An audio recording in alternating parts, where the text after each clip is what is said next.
Hello, my name is Shelley Rugg. I'm the gallery coordinator here at Gallery Route 1. Welcome and thank you for tuning in to our Box Show virtual Docent Talks. 2020 marks the 21st year for the Box Show, and it will be remembered as the virtual Box Show for many years to come. We are truly grateful to all the artists who donate their talents to make these delightful pieces for you to bid on, so that we can raise money for Grow's exhibitions and outreach programming. We have invited some very special Box Show artists and collectors to talk about the boxes so we can get a good look at the artistry and imagination that went into each work of art. Hi, I'm LaRonda Bucciarelli. I've been with the Box Show for 18 years. I have been known by several titles. I was originally the unofficial box explainer. I graduated to the official box explainer. And then I was entitled the Box Show Princess, and now I'm the Box Show Ambassador.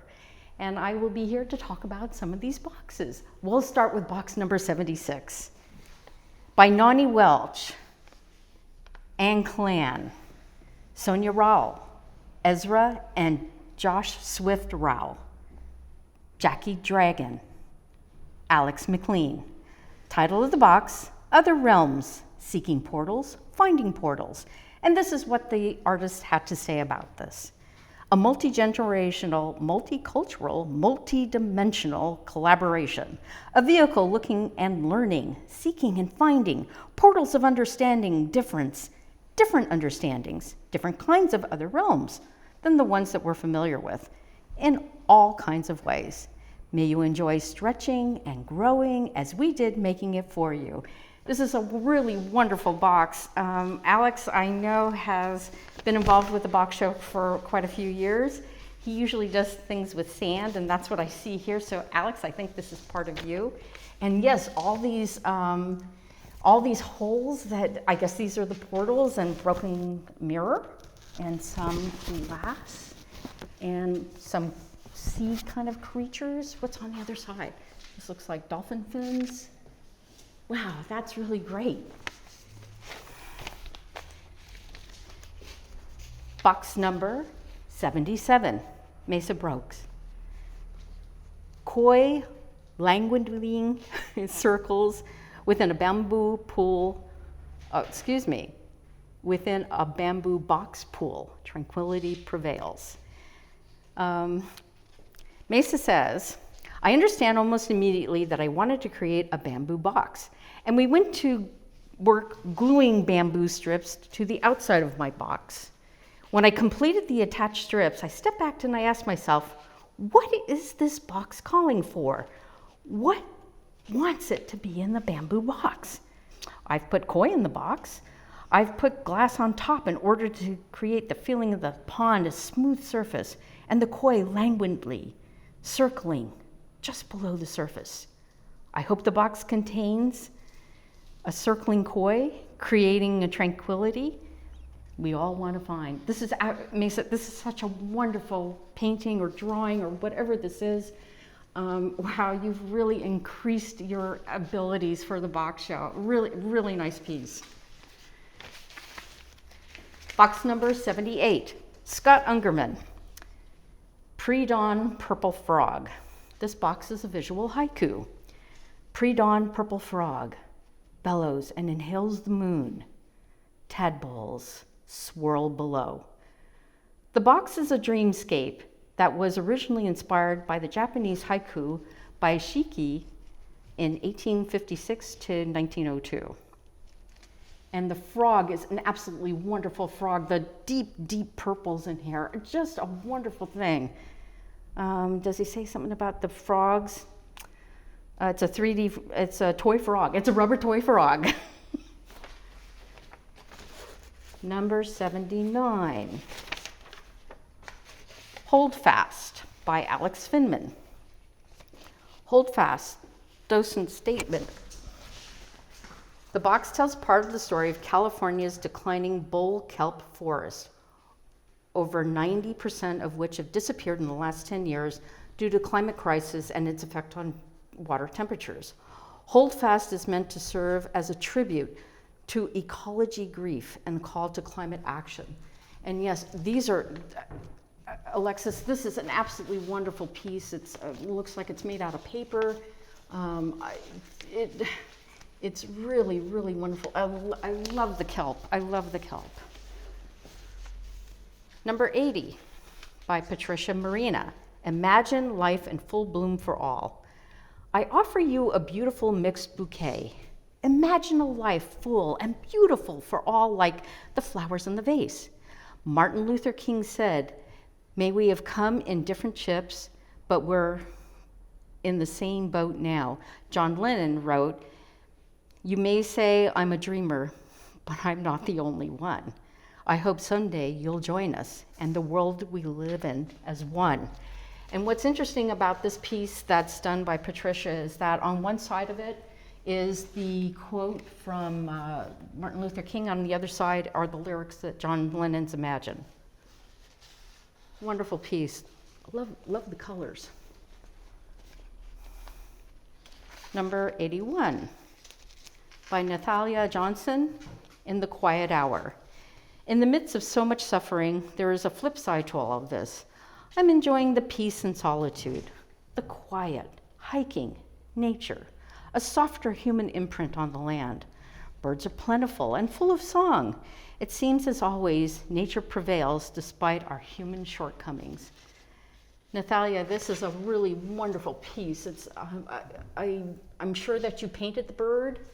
I know that you do painting. And what's on top of it? Oh my gosh, these little icons, wow, or whatever. Very nice.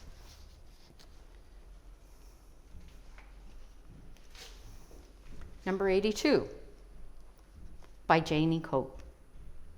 Homage to kelp. Kelp, what a wondrous part of our ecosystem. My box is a homage to kelp. I love kelp in all its colors, textures, sizes, and forms. I appreciate its role, the balance of our natural world. In my box, I showcase all the parts of kelp, a holdfast on the rock, stripes, bladders, and the blades, which in many cases creates an amazing hairdos. Yes, there is a little friendly anthropomorphizing. Finally, I top the box off with the kelp strips that I have been fashioned into a little basket. And wow, these are just wonderful. This looks like, I don't know if this is bull kelp that you're using this year. It's really a wonderful piece, Janie. Number 83, Closer to Nature by Judy May. She chose this box with the beautiful wood patterns, and the panels contain cross-sections of the branches of the trees. And I chose to keep this natural beauty visible while creating a small forest scene inside and adding more whimsical tree sculpture on top. I hope it brings a smile to your face and a sense of calm and beauty. And if you don't know, actually she makes probably all these little jewelry things, because I know that's what she does. Her husband usually helps her with the tree, with the copper wire.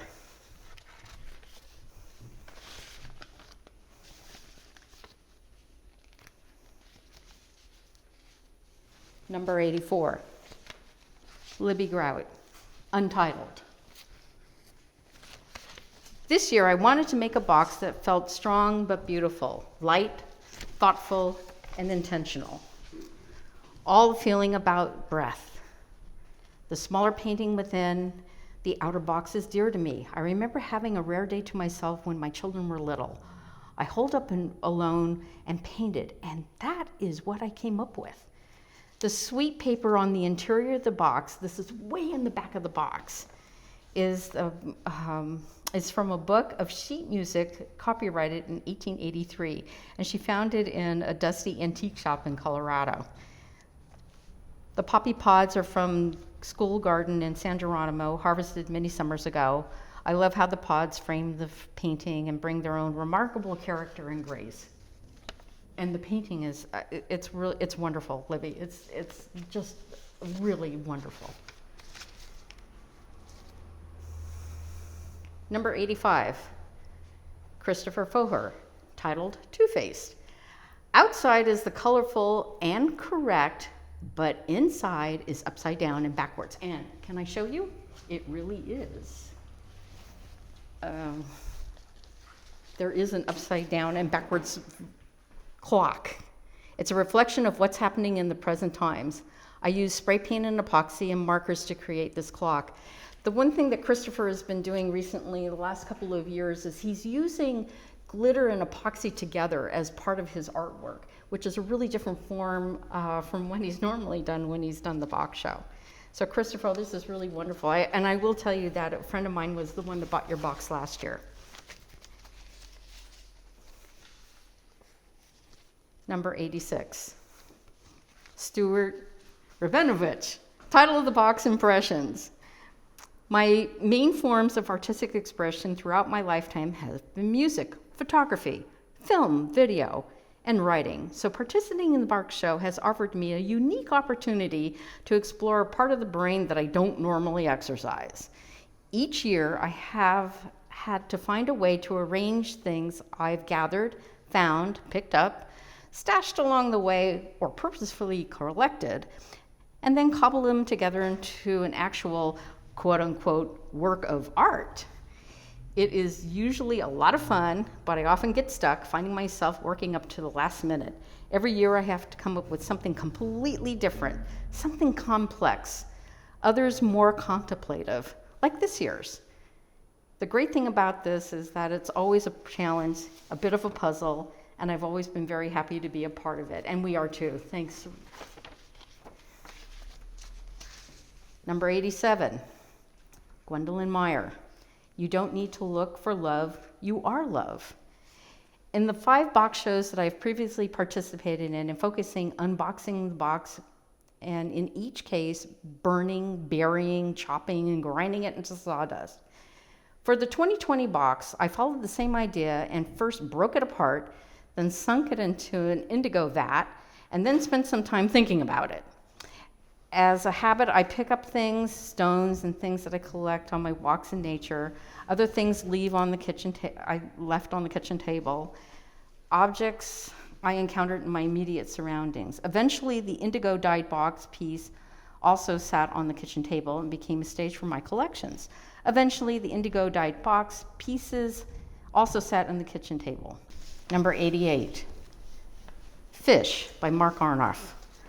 Hopefully, the time will not come when the only fish we see are two-dimensional representations of what fish used to look like. If the oceans and freshwater fish are gone, we will no longer be on Earth to notice. Your fishes are really wonderful, Mark.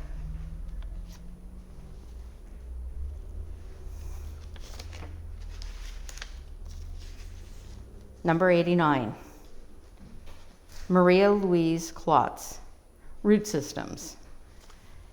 This is a really wonderful box. It looks like it may be painted. I'm not quite sure. It looks like roots of some kind, all types of roots. The colors are starting from greens, light greens, dark blacks. And there's also, oh wow, there's also this wonderful root on the other side. Number 90, Twinkle Twinkle by Scott McBride. Scott doesn't have any statement, but I will tell you this is a bright blue box and a deep turquoise and the most amazing Mickey Mouse that I've seen. I'm thinking it's probably from the 40s, maybe the 50s. Wonderful little Mickey Mouse. This looks like a little face over on this side.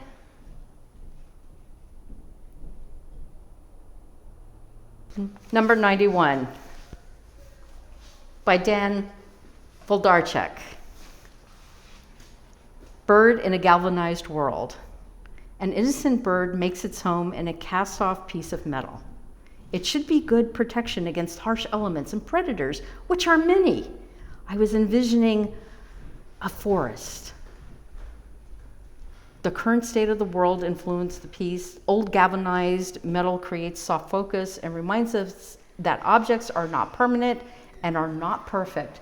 Daniel, this is such a wonderful piece. I'd be interested to know where you got, first of all, the bird and then the medal.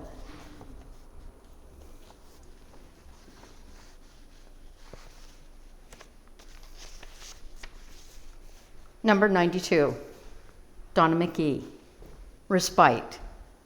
There is a place where the mind can rest, free from stress and worries. With tranquility, one finds peace and the strength to adapt to a world in upheaval. It's not meant to be a hiding place, but instead a place of reflection where one can gain strength. Donna, this is really wonderful. I love these dioramas that you do with kind of a 3D effect.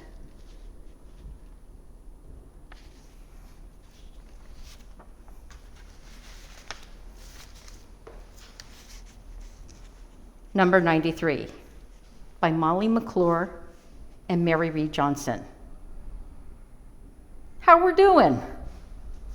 There's no statement, but I will tell you that besides the wonderful faces on eggs or eggshells, on all three sides are a dog, so it must be their dogs.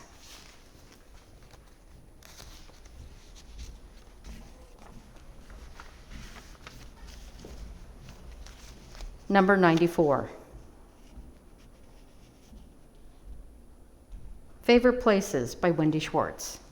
One of the advantages of being a painter of landscape is, to me, the lack of requirement for much in the way of artist statement. It's pretty much straightforward. In the case of this box, I have taken it apart and allowed for 3 painting areas. The top is a view of Black Mountain and Point Reyes Station from a spot along Paper Mill Creek where my husband sometimes swims. The center is Limitor Dunes. The bottom looks southward at the marshes of Tomales Bay, where I live. Wendy, it's a wonderful piece, and for those who you don't know, Wendy is a local artist.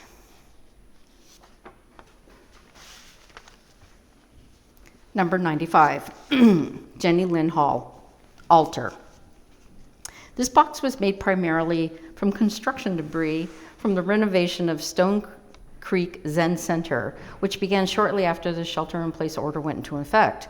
The use of these materials is a metaphor for life during these times, routines being abruptly ended to rebuild in an unknown way in a future time.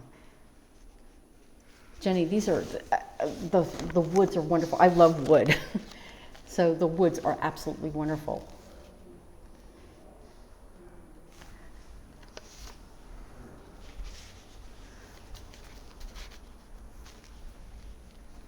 Number 96, Tim Graveson, Rough Story.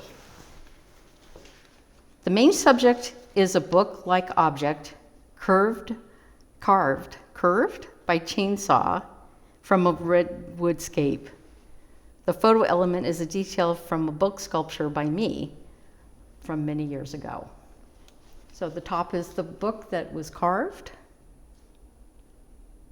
and the bottom is the photographs, or usually the photographs of his books.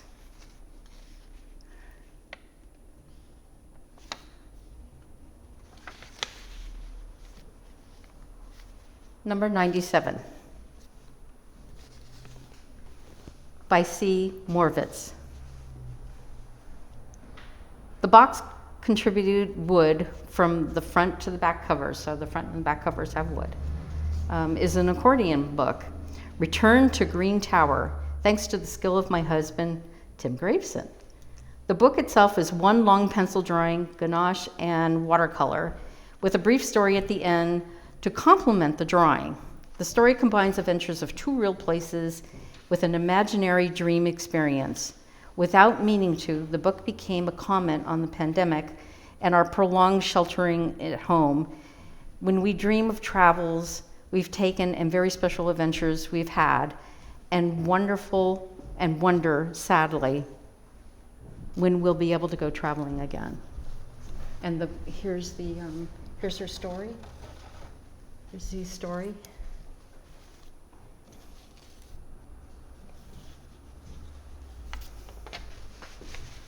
Number 98, by Mary J. Wong. Last of the Tibetans. The artwork is an expression of reverence for and solidarity with Tibet's Buddhist people whose traditions, freedom of spiritual expression, and identity are currently facing cultural extinction. Mary, I know that you and your husband have been to Tibet many times. This is absolutely, this is such a wonderful piece. There's three drawings. Number 99, Christopher Adams, Remembering Christo and Jean-Claude. My box commemorates the artist Christo, who died earlier this year, and his wife collaborator Jean-Claude, who died in 2009. My little diorama is meant to recreate the impression of their 1976 project, The Running Fence in Marin and Sonoma counties. Like thousands, I drove to see the fence, never stopping because parking was forbidden, and constant moving was enforced by dozens of monitors. I also saw it from the air, thanks to a friend who owned a small airplane. Best of all, through a coincidence of agenda items, I ended up at the Coastal Commission hearing in the Marin County Civic Center.